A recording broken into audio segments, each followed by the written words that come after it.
ತಿರುಪಾವೈ 26ನೇ ಪಾಶುರ.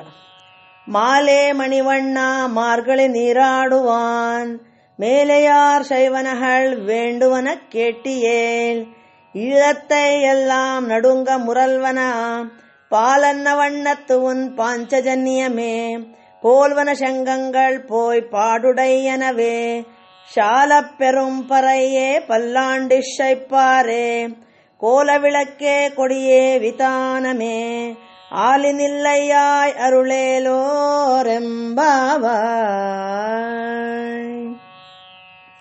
ಅಂತರಾರ್ಥ. ಹಿಂದಿನ ಪದ್ಯದಲ್ಲಿ ಕೃಷ್ಣಾವತಾರದ ಅನುಭವದಲ್ಲಿಯೇ ಮಿಂದು ಮುಳುಗಿ ಇನ್ನೂ ಅದೇ ಗುಂಗಿನಲ್ಲಿದ್ದಾಳೆ. ಇಬ್ಬರು ತಾಯಂದಿರಿಗೆ ಒಂದೇ ರಾತ್ರಿಯಲ್ಲಿ ಆನಂದವಿತ್ತ ಲೀಲೆಯನ್ನು ನೆನೆಸುತ್ತಿದ್ದಾಳೆ. ಆ ಅವತಾರದಲ್ಲಿ ಕೃಷ್ಣನು ತನ್ನ ಭಕ್ತರನ್ನು ಅನುಗ್ರಹಿಸಿದ ಪರಿಯನ್ನು ನೆನೆಸುತ್ತಾಳೆ. ಮಿತ್ರ ಸುಧಾಮ, ತ್ರಿವಕ್ರೆ, ಅಕ್ರೂರ ಚಿಕ್ಕಪ್ಪ, ಗೋಪಿಯರು ಇವರಿಗೆಲ್ಲ ತುಂಬಾ ಸುಲಭವಾಗಿ ಸಖನಾಗಿ ಅನುಗ್ರಹಿಸಿದ್ದನ್ನು ನೆನೆಯುತ್ತಾಳೆ. ಗೋಪಿಯರ ಮನೆಯಲ್ಲಿ ಅವನು ಬೆಣ್ಣೆಯನ್ನು ಕದ್ದು ತಿಂದದ್ದು ಅವರ ಮೇಲಿನ ಪ್ರೀತಿಯಿಂದಲೇ ವಿನಃ ಬೆಣ್ಣೆಯ ಮೇಲಿನ ಆಸೆಯಿಂದಲ್ಲ. ನವನೀತವೆಂಬ ಬೆಣ್ಣೆಯಂತೆ ಪರಿಶುದ್ಧವಾದ ಗೋಪಿಯರ ಹೃದಯವೊಂದೇ ಅವನಿಗೆ ಬೇಕಾಗಿದ್ದದ್ದು.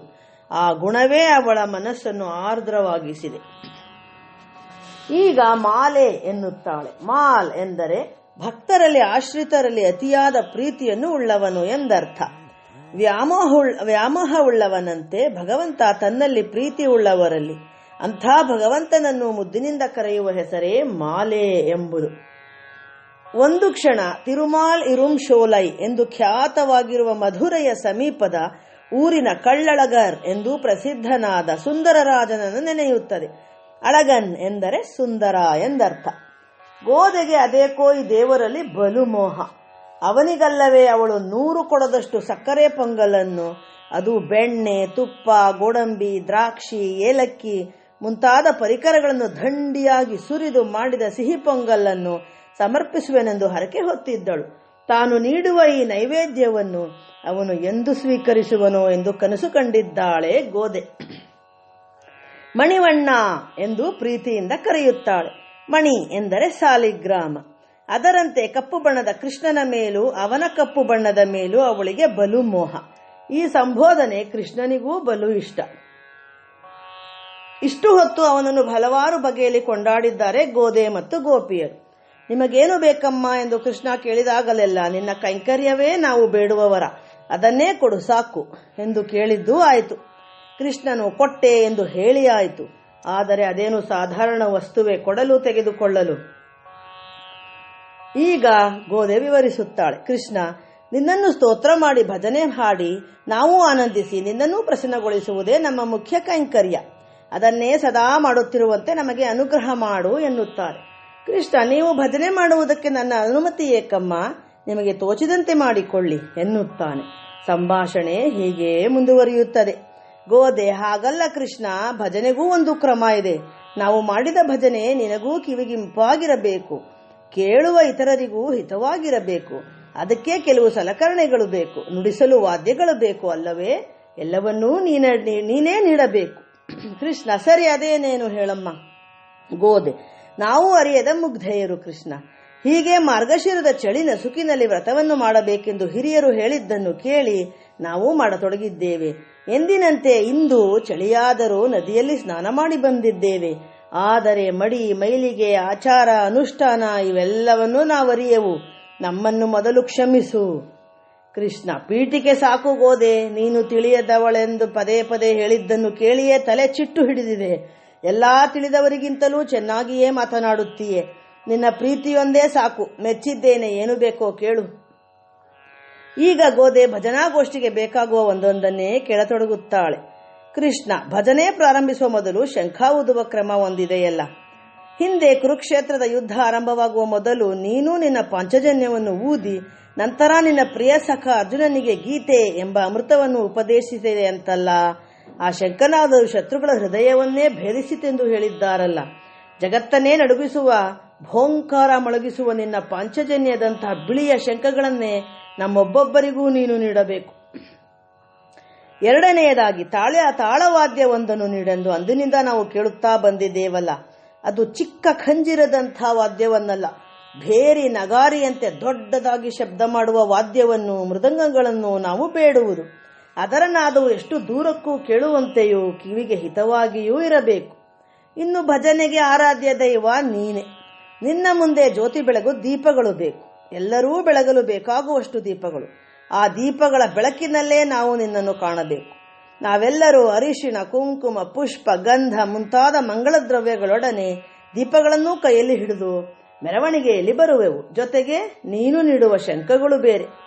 ಇಷ್ಟೇ ಸಾಲದು. ಈ ಭಜನೆ ನಿನಗಾಗಿ, ನಿನ್ನ ಘನತೆಗೆ ತಕ್ಕಂತೆ ಇರಬೇಕು. ಮೆರವಣಿಗೆಯ ಮುಂದೆ ಧ್ವಜ ಪತಾಕೆಗಳು ಇರಬೇಡವೇ? ನೀನು ನಿನ್ನ ವಾಹನ ಗರುಡನಿರುವ ಧ್ವಜವನ್ನು ನೀಡಿದರೆ ಅದನ್ನು ಹಿಡಿದು ಠೀವಿಯಿಂದ ಮುಂಚೂಣಿಯಲ್ಲಿ ಭಕ್ತರು ನಡೆದು ಬಂದರೆ ಆ ಸೊಬಗೇ ಸಾಕು ನಿನ್ನ ಮಹಿಮೆಯನ್ನು ಸಾರಲು. ಅಷ್ಟೆತ್ತರಕ್ಕೆ ಹಾರಾಡಬೇಕು ಆ ಧ್ವಜ. ಪೂಜೆಯಿಂದ ಮೇಲೆ ಛತ್ರ ಚಾಮರ ಎಲ್ಲವೂ ಬೇಕಲ್ಲವೇ? ಅದನ್ನೂ ನೀನೇ ಕೊಡಬೇಕು ಕೃಷ್ಣ. ಈ ಭಜನಾಗೋಷ್ಠಿಯ ಮುಖ್ಯ ಆಕರ್ಷಣೆಯೇ ನೀನು ನಮ್ಮ ಗುಂಪಿನಲ್ಲಿ ಸೇರಿ ನಾವು ನೀಡುವ ಪುಷ್ಪ, ಗಂಧ ಎಲ್ಲವನ್ನು ಸ್ವೀಕರಿಸಿ ಛತ್ರ ಚಾಮರ ಸೇವೆಯನ್ನು ಒಪ್ಪಿಸಿಕೊಳ್ಳಬೇಕು. ನಾವು ಹಾಡುವ ಭಜನೆಗೆ ತಾಳ, ತಂಬೂರಿ, ಶ್ರುತಿ, ಲಯ ಎಲ್ಲವೂ ಮೇಳೈಸುವಂತೆ ಅನುಗ್ರಹಿಸಿ ಆ ಸೇವೆಯನ್ನು ನೀನೇ ಸ್ವೀಕರಿಸಿ ಆನಂದಿಸಬೇಕು. ಅಷ್ಟೇ ನಮ್ಮ ಪ್ರಾರ್ಥನೆ ಎನ್ನುತ್ತಾಳೆ ಗೋದೆ. ಭೇಷ್ ಎಂದು ಕೃಷ್ಣ ಒಂದೊಂದನ್ನೇ ಕೇಳುತ್ತಾ, ಕೊನೆಗೆ ನನ್ನನ್ನೇ ಕೇಳುತ್ತಿದ್ದೀಯಲ್ಲಮ್ಮ, ನಾನೇನು ಅಷ್ಟು ವಿರಾಮವಾಗಿದ್ದೇನೆಯೇ ನಿಮ್ಮೊಡನೆ ಮೆರವಣಿಗೆಗೆ ಬರಲು ಎಂದ. ಗೋದೆ, ನಾವು ಹಾಡುವುದೇ ನಿನ್ನನ್ನು ಕುರಿತು, ನಿನ್ನ ಸಂತೋಷಕ್ಕಾಗಿ ಎಂದ ಮೇಲೆ ನೀನು ಬರಲೇಬೇಕಲ್ಲವೇ ಕೃಷ್ಣ ಎನ್ನುತ್ತಾಳೆ. ವಾಸ್ತವದಲ್ಲಿ ಗೋದೆ ಮತ್ತವಳ ಸಂಗಡಿಗರಾದ ಗೋಪಿಯರು ಸ್ನಾನ ಮಾಡುತ್ತಿರುವುದೇ ಕೃಷ್ಣಾನುಭವವೆಂಬ ನೀರಿನಲ್ಲಿ. ಅಂದರೆ ಸದಾ ಕೃಷ್ಣ ಕೃಷ್ಣ ಎಂದು ಧ್ಯಾನಿಸುತ್ತಾ ಅವರಿಗೆ ಎಲ್ಲೆಲ್ಲೂ ಅವನೇ ಕಾಣುತ್ತಿದ್ದಾನೆ. ಅಪವಿತ್ರ ಪವಿತ್ರೋವ ಸರ್ವಾವಸ್ಥಾಂಗತೋಪಿವ ಯಸ್ಮರೇತ್ ಪುಂಡರೀಕಾಕ್ಷಂ ಸಬಾಹ್ಯಾಭ್ಯಂತರ ಶುಚಿಹಿ ಎಂಬಂತೆ ಕೃಷ್ಣ ನೆನಪಿಗಿಂತ ಮಿಗಿಲಾದ ಸ್ನಾನ ಉಂಟೆ? ಅದೇ ಮಡಿ, ಅದೇ ಅನುಷ್ಠಾನ, ಜಪ ಎಲ್ಲವೂ. ಭಜನೆಯೂ ಅವನಿಗಾಗಿಯೇ, ಅವನನ್ನು ಕುರಿತೆ, ಅವನನ್ನು ಹೊಂದುವುದಕ್ಕಾಗಿಯೇ. ಅದೇ ಪರಮೋದ್ದೇಶ. ಗೋದೆ, ನಿನ್ನ ಪಾಂಚಜನ್ಯದಂತಹ ಶಂಖಗಳನ್ನೇ ನಮ್ಮಲ್ಲಿ ಒಬ್ಬೊಬ್ಬರಿಗೂ ಕೊಡು ಎನ್ನುತ್ತಾ ಪರ್ಯಾಯವಾಗಿ ಅಷ್ಟೂ ಜನರ ಪರವಾಗಿ ನೀನೇ ಶಂಖವನ್ನು ಊದು ಎಂದು ಬೇಡುತ್ತಿದ್ದಾಳೆ.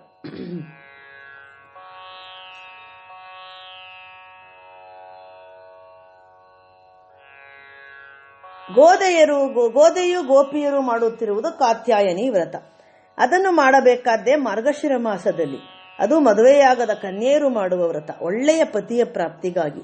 ಈಗ ಗೋದೆಯು ಗೋಪಿಯರು ಈ ವ್ರತವನ್ನು ಆಚರಿಸುತ್ತಿರುವುದು ಅದೇ ಉದ್ದೇಶದಿಂದಲೇ.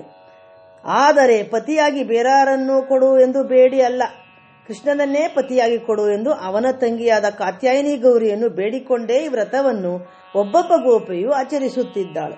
ಅಷ್ಟು ಜನರಿಗೂ ಕೃಷ್ಣನೇ ಪತಿಯಾಗಲು ಹೇಗೆ ಸಾಧ್ಯ? ಇದು ನಮಗೆ ಮಾತ್ರ ತೋರುವ ಪೆದ್ದು ಸಂದೇಹ.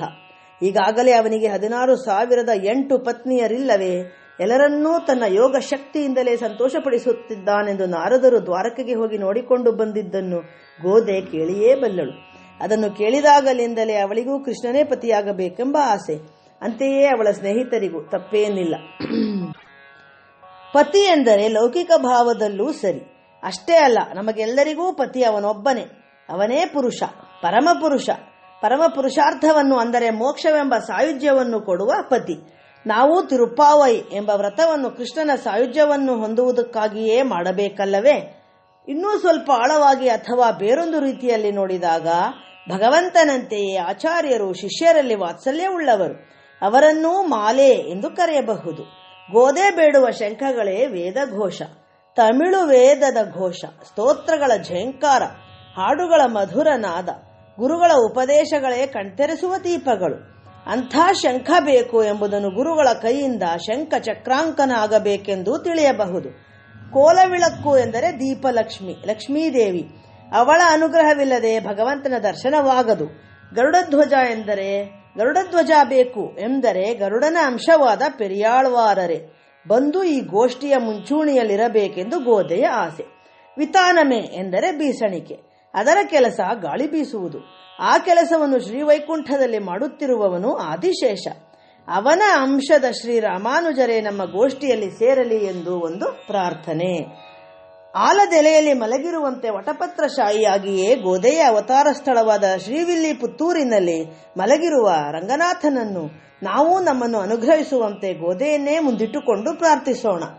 ಗೋದಾದೇವಿಯ ಅಡಿದಾವರೆಗಳಿಗೆ ನಮನ.